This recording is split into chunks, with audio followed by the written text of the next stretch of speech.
इसके कुछ समय बाद ईसा यहूदियों के किसी पर्व के अवसर पर यरूशलेम गए।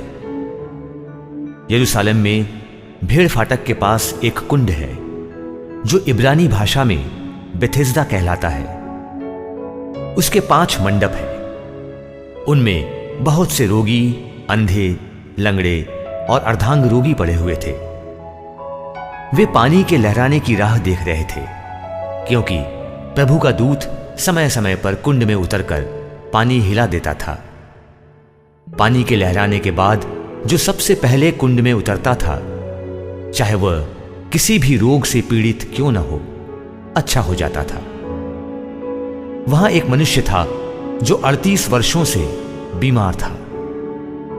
ईसा ने उसे पड़ा हुआ देखा और यह जानकर कि वह बहुत समय से इसी तरह पड़ा हुआ है, उससे कहा, क्या तुम अच्छा हो जाना चाहते हो?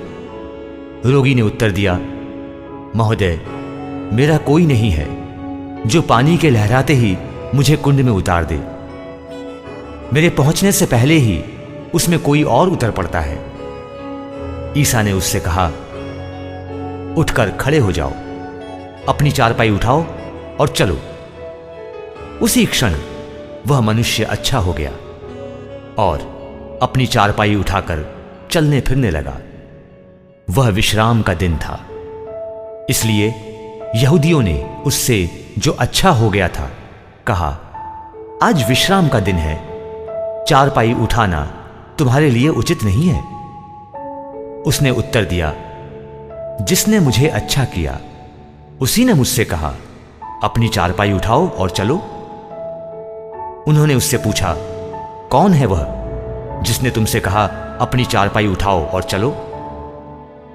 चंगा किया हुआ मनुष्य नहीं जानता था कि वह कौन है, क्योंकि उस जगह बहुत भीड़ थी और ईसा वहां से निकल गए थे। बाद में मंदिर में मिलने पर ईसा ने उससे कहा, देखो, तुम चंगे हो गए हो, फिर पाप नहीं करो, कहीं ऐसा न हो कि तुम पर और भी भारी संकट आ पड़े।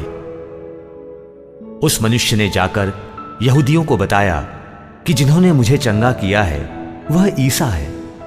यहूदी ईसा को इसलिए सताते थे कि वे विश्राम के दिन ऐसे काम किया करते थे।